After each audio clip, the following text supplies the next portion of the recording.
हिंदू मान्यताओं में एक राजा भगीरथ का जिक्र आता है जो कि कठोर तपस्या करके गंगा को स्वर्ग से धरती पर उतार लाए थे ताकि पृथ्वी लोक का कल्याण हो सके। उन्हीं भगीरथ के नाम पर बसाए गए इंदौर के भगीरथपुरा की बसावट के पीछे भी मानव कल्याण की ऐसी कोई सद्भावना रही होगी। लेकिन विडंबना देखिए कि इस भगीरथपुरा में तो जहरीला पानी ही इंसानों की जिंदगी लील गया।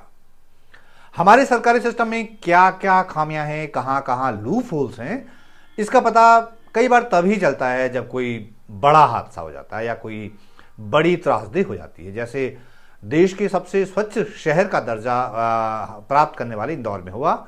यहाँ के भगीरथपुरा इलाके में दूषित पानी से हुई 16 मौतों के बाद अब पता चल रहा है कि सिस्टम में कितनी खामियां थीं, कितनी खामियों से भरा पड़ा है।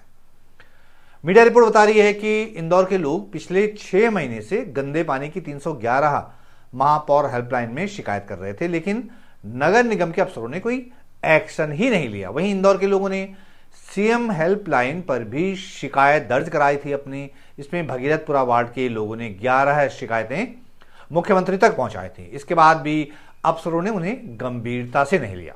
311 ऐप पर छोटी मोटी शिकायतों का निपटारा तो कर दिया जाता है, लेकिन बदबूदार पानी, ओवरफ्लो होती ड्रेनेज लाइनें और पीने के पानी में मिलती सीवेज की गंदगी जैसी जानलेवा शिकायतें अनसुनी रह जाती हैं। वर्तमान में ऐसी लगभग 700 शिकायतें हैं जो महीनों से निराकरण की प्रक्रिया में हैं। भगीरथपुरा के लोगों की गंदे पानी की गुहार भी इन्हीं 700 शिकायतों के ढेर में कहीं दबी पड़ी थी। इस डिजिटल सिस्टम की सबसे बड़ी विफलता उन लोगों के लिए है जो तकनीक से दूर है, जिनके पास न तो स्मार्टफोन है, न ही शिकायत दर्ज कराने का ज्ञान ही है। भगीरथपुरा के तो जमीनी हालात ये हैं कि सीवेज के चेंबर खुले पड़े हैं। लोगों का आरोप है कि शिकायत के बाद भी काम नहीं होता। 16 मौतों के बाद अब शिकायत का सिस्टम अपग्रेड करने का दावा, इस बड़ी त्रासदी के बाद प्रशासन की नींद टूटी है।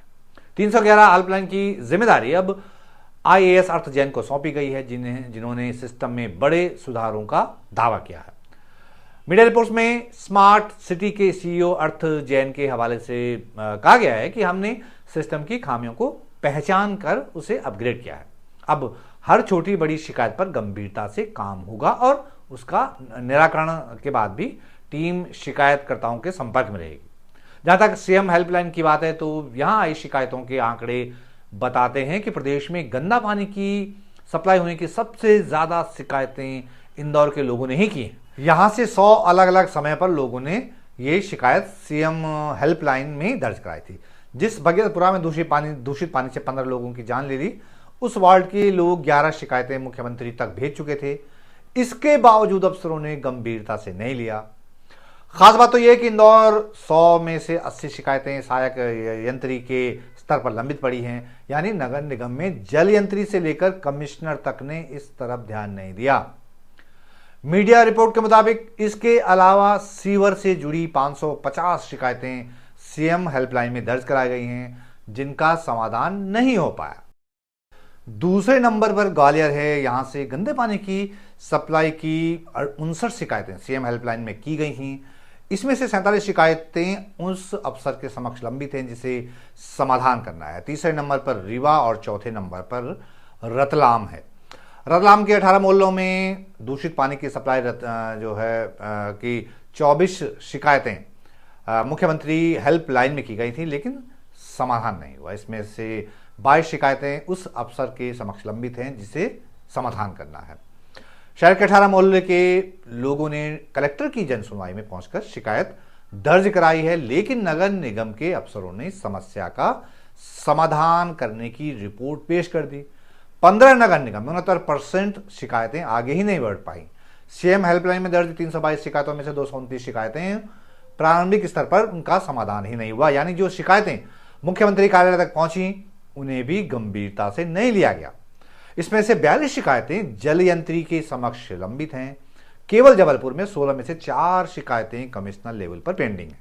इंदौर में दूषित पेयजल से मौतें होने के बाद 10 दिन बाद राज्य सरकार ने शहरी क्षेत्रों में वाटर सप्लाई सिस्टम को लेकर मानक संचालन प्रक्रिया यानी एसओपी जारी की है, जिसमें शहरी क्षेत्रों में वाटर सप्लाई सिस्टम का मेंटेनेंस, लीकेज और पाइपलाइन रिसाव पहचान, पेयजल गुणवत्ता सुनिश्चित करने और शिकायत निवारण तंत्र सुदृढ़ करने की मानक प्रक्रिया तय कर दी गई है। अब शहर में वाटर सप्लाई का 7 दिन में सर्वे करना होगा।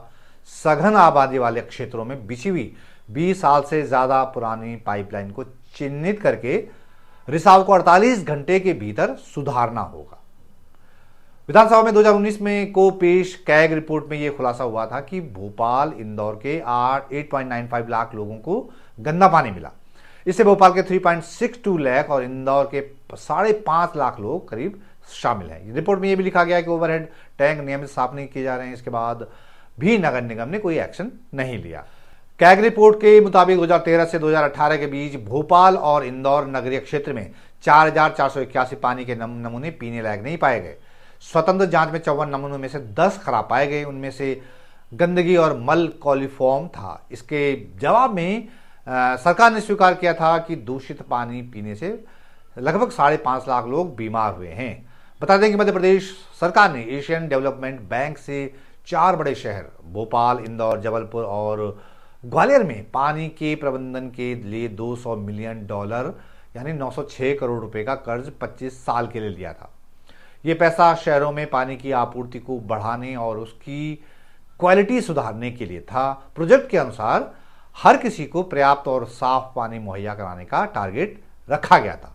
लोगों अवधि के अब सिर्फ 4 साल बचे हुए हैं, लेकिन अब भी शुद्ध पानी की सप्लाई पूरी तरह से नहीं हो पा रही है।